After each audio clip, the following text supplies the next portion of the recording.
Ed Sheeran recently told Rolling Stone that he doesn't see the point of music critics in the streaming age, saying, "Why do you need to read a review? Listen to it. It's freely available. Make up your own mind. I would never read an album review and go, I'm not going to listen to that now." First off, pretty bold thing to tell Rolling Stone magazine. But to me, the point of a music critic is simple, and I'm going to answer the question that this video poses right here at the beginning. A music critic's role should be 1. To expose people to new music, and 2. To get them thinking about music differently. That's it. But of course, I'm not going to stop there. Let's talk some more about why Ed's statement is wrong and how a lot of music critics are failing to meet those two criteria. This is a topic that's near and dear to me because I'm a musician, but also I ran an independent music review channel for several years. I've been on both sides of this, so I've been wanting to talk about this for a while, and Ed's comments really just got my gears turning in the right way to finally do it. First off, there's one thing that Ed is right about. It's always worth giving an album a chance and making up your own mind. He's right that music is more or less freely available, although if you're paying for a streaming service, you're still paying for each stream, even if it is a minuscule amount. But with virtually all music being equally available and consumers paying subscription fees rather than for albums or for songs themselves, musicians aren't competing for your money anymore, they're competing for your time and attention. Ed is implying that the purpose of a negative music review is to turn people away from music that they don't like, but I would argue that its purpose has always been to turn you on to music that you might like, and more importantly, provide context and give you something to think about while you're listening to it. To me, music reviews shouldn't tell you what to listen to or not listen to. Music reviews should provoke thought and conversation about music. If you're describing the music accurately and comprehensively, then even if your review is negative, it should give listeners or readers a good enough idea of what they're getting into that they can make an informed decision for themselves. And when you think about it that way, the role of music critics has never really changed. I'm not sure why Ed thinks that the streaming age changes this basic function. Pre-internet, you were limited by what was available to you to purchase in your local music store and how much money you had to spend. Music reviews could help you make an informed decision on how to spend your money so that you might get the most enjoyment out of it. Today, the problem is option paralysis. When you can listen to literally anything, it's difficult to narrow your choices, and music reviews can help you make an informed decision on how to spend your listening time so that you might get the most enjoyment out of it. It's the same thing, but in order to make the most informed decision, you have to have an awareness of your own tastes, and the review has to provide you with enough detail that you can get a sense of what you're going to listen to going into it. This is why I think descriptions and details in the review are so much more important than scores or rankings or grades or however they're rating albums. And that's where I feel like a lot of critics are woefully lacking. I feel like 90% of the music reviews I read are people slapping a score on an album and cherry picking a few arbitrary details, just enough to maybe explain why they did or didn't like it. Now, I do think that if you're giving something a score, you should be able to explain why you gave it that score, justify the number or the grade that you're putting on it. So that's fair, but it often misses a significant element. What's actually happening in the music? I'm going to pick on Pitchfork a little bit because for the last 20 years or so, they've been arguably the biggest name in this space. And the name they've made for themselves is very impressive. They've accomplished a lot, and I don't want to diminish that. There are several things I really like about Pitchfork. In general, I think they have some great journalism and some very thoughtful articles. Mark Hogan, who is actually a fellow Iowan, he lives in Des Moines, he recently wrote a great piece about ways to fix the broken concert ticketing system. I read a piece from Jen Pelly a few years ago about Enya's underappreciated influence on modern music, and it was fantastic. I've got both of these articles linked in the description, by the way, if you want to read them. It's really great stuff. But where I feel like Pitchfork consistently falls short for me is in their actual reviews. Here are a couple examples. Their review of At the Drive-In's Relationship of Command album is done in the format of a mock debate between George Bush and Al Gore. It's a turn-of-the-century album, what can you say? And it's clear, though, that the writers thought they were being very funny and clever to construct a review this way. But it says almost nothing about the music. It spends what feels like most of its time talking about how the album doesn't capture the energy of the band's live shows, but doesn't explain why that is or why it should matter to the reader. It makes a few quick observations about the punchiness of the guitars, the vocal styles on the album, and not really much else. The words bass and drums don't show up in the entire review, nothing about dynamics, track sequencing, or album flow, only a couple of songs called out by name. Overall, there is nothing of value to pull from this review. People who have heard the album will not gain any new insight by reading this, and people who haven't heard it will have no better informed decision on whether or not they might like it. According to the criteria I laid out at the beginning, this fails on both accounts. Now, that review is nearly 20 years old, so let's go to something newer, like their review of Deftones' 2020 album Ohms. Ohms was my favorite album of 2020. I think it's masterful. Pitchfork gave it a 7.6, and that's fine. Even if they gave it a lower score than that, I don't really care when people disagree with me. I don't expect everyone to love the same music I do. I think 7.6 is a fair score, even for an album I love much more than that. That's not what this is about. This isn't just some quarrel around rankings. What this is about is the lack of depth with which they actually get into the music. And I actually think this is one of Pitchfork's better reviews that I've read. To summarize, here are the main talking points of the review, but feel free to read it yourself at the link in the description. He talks about the relationship between Deftones frontman Chino Moreno and the guitarist Stephen Carpenter, and how their separate influences from heavy metal to goth and dream pop contribute to the album's style, and how it makes them one of the few truly exciting new metal bands. Totally agree, good observation. He talks about the guitar riff and the drum work on the album's third track, and the hip-hop influence on the drums, and how all these styles come together more effortlessly than they have for Deftones in the past. He talks about the ebb and flow of the dynamics on the album. And then he briefly gets into the band's history and their standing in the hard rock and metal world, and then makes a few more quick observations on specific songs. Overall, this review is actually pretty good by most standards compared to what I see elsewhere online. There's some good observations and some good writing. But to me, it's just not enough. It barely scratches the surface. It's 5 relatively short paragraphs, just barely enough to call it a review and give Pitchfork the SEO juice they need to stay on top of the music review world, but there's no real meat here. There's hardly any mention of the production or mixing, no mention of the lyrics, no mention of the increased prominence of Frank Delgado's synths compared to earlier Deftones albums and how that impacts the record, nothing about the use of vocal effects or harmonies, not really anything about song structures. Look, I'm not asking for a frickin' novel here. You don't want the review to be longer than the album that you're talking about, but this thing is like 800 words. For an average reader, that's a 3 to 4 minute read. And there's so much more to say about this record.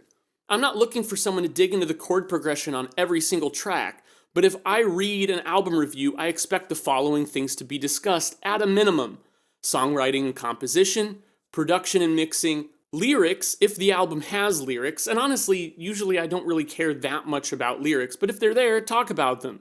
Also performance and just general style and sound. If more than like 2 of those elements are missing, then I don't feel like I read an album review. What I realized when I finished reading this Deftones review is that there's nothing wrong in it, but I had a hard time believing that anyone reading it stepped away from it with a better understanding of the album or a different insight into it. I doubt it caused anyone to listen to the album differently. The only new knowledge I gained was that the guy who wrote the review thought it was good, but not that great. And what is the point of putting an opinion online if you're not going to try to get a conversation going about something or get someone to think about something differently? That's what I'm trying to do here. So in the end, I feel like Pitchfork's reviews are either embarrassingly incompetent at worst, or somewhat novice and lacking at best. It's quantity above quality. They're not saying that much about each of these records, they're just trying to post stuff. And I feel similarly about a lot of other review outlets. And that's my problem, is that in most music reviews I read, there's more of a focus on flowery, masturbatorial language than on actually talking about the music objectively and making insightful observations about it. Instead of the review serving the music and serving the reader, it often feels like the review is only serving the author's compulsion to write. And there's often just as much, if not more, words spent on an artist's place in pop culture and their history than on the music itself. In 2014, the Daily Beast called this out in an article by Ted Gioia titled "Music Criticism Has Degenerated into Lifestyle Reporting." The article claims that Technical knowledge of the art form has disappeared from its discourse, and that after reading several music reviews, Ted says he didn't read a single discussion of song structure, harmony, or arrangement techniques. To compare to other industries, Ted starts the article with the hypothetical: imagine for a moment football commentators who refuse to explain formations in plays, or a TV cooking show that never mentions the ingredients, or an expert on cars who refuses to look under the hood of an automobile. And it's a fair point. Sports commentators get very technical, and they don't worry about their thoughts being too esoteric for the average viewer. They're the experts, it's what they're there for. People learn from them because they're willing to get into the weeds and not dumb it down. There's a bit near the end of the article that's really key, and I'm going to read it verbatim. Critics who are unwilling or perhaps incapable of assessing such matters may still have some insights to offer, but they will struggle to fulfill the most basic responsibility of the music critic, which is to pay close attention to the sounds. Yet there's an even larger issue at stake here. The biggest problem with lifestyle-driven music criticism is that it poisons our oral culture. Discerning consumers who care about music and have good ears should be the bedrock of the music business, but many of them have given up on new artists because they can't find reliable critics to guide them. Record labels, for their part, need frank, knowledgeable feedback from critics, both to keep them honest and hold them accountable. But such input is in short supply and veering towards extinction. There's a lot that I agree with here. Music listeners can learn a lot from knowledgeable reviewers who get them to focus on things they otherwise may not have noticed. You shouldn't dumb your reviews down to cater to people who know less than you. You should challenge them and teach them something, elevate their knowledge. That's what they're coming to you for. Ted ends the article by saying, "It's not too late to fix the mess, but that won't happen until critics stop acting like gossip columnists and start taking the music seriously again." While I think that's a little bit harsh, I don't think they're all functioning as gossip columnists. I have to agree in general. The next day, Pitchfork contributor Mike Powell posted a direct response to the Daily Beast's article. Mike was clearly upset by Ted's article, as he started his response by calling it inflammatory, frustrating, and rife with the kind of blanket statements that I had no good reason to engage with, and yet found too tantalizingly wrong-headed to ignore. Mike spends the rest of this brief article dropping what feels like as many technical musical terms as he could cram into the space, essentially making the point of, hey, I do know the musical language Ted is referring to, but as part of that in-crowd, I don't think it's needed in order to write a good music review.